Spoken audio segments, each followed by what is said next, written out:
لوگ بڑے بڑے محلوں میں رہنے کی خواہش کرتے ہیں۔ وہ سوچتے ہیں کہ بڑے بڑے محلوں میں رہنے والے لوگوں کی زندگی بہت پرسکون ہوتی ہے، بہت عیش و آرام ہوتا ہے، جیسا جی چاہے کر سکتے ہیں، اپنی مرضی کی زندگی ہوتی ہے۔ وہ یہ سوچتے ہیں کہ بڑے بڑے محلوں میں کوئی پریشانی، کوئی دکھ نہیں ہوتا، ہر طرح کا آرام ہوتا ہے۔ مگر وہ غلط سوچتے ہیں۔ وہ کہتے ہیں نا، دور کے ڈھول سہانے، صحیح کہتے ہیں لوگ۔ کبھی سوچا ہے محلوں میں رہنے والے لوگوں کی زندگی کس طرح سے گزرتی ہے؟ یقین مانے ایک دن کا سکون نہیں ہوتا انہیں، رات کی پرسکون نیند میسر نہیں ہوتی۔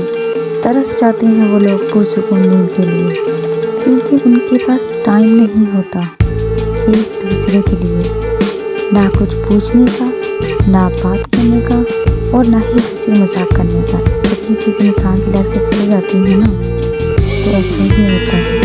پھر انسان آہستہ آہستہ خود سے باتیں کرنے لگتا ہے۔ صاف الفاظ میں یہ کہیں تو وہ ڈپریشن کا شکار ہوتا ہے۔ اور ڈپریشن کا مریض کیسا ہوتا ہے؟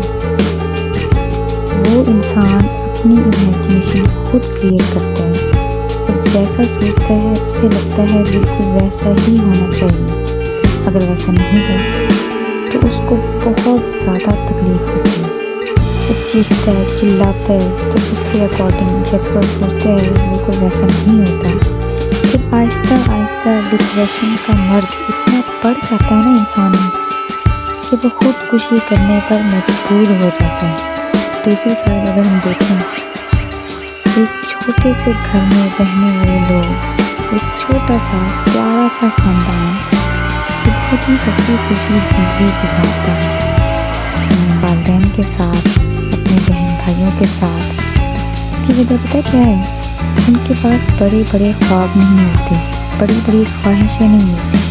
جب یہ چیز انسان کے پاس نہیں ہوتی نا، تو انسان بالکل ہلکا پھلکا ہو جاتا ہے۔ یہی وجہ ہے کہ وہ ایک دوسرے کو ٹائم دیتے ہیں، ایک دوسرے کے ساتھ ٹائم اسپینڈ کرتے ہیں۔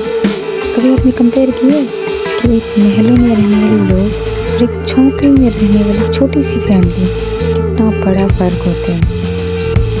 عیش و آرام کی زندگی تو بڑے محلے والے گزارتے ہیں، مگر ہنسی خوشی پرسکون زندگی چھوٹی سی جھونپڑی میں رہنے والے لوگ ہی گزارتے ہیں۔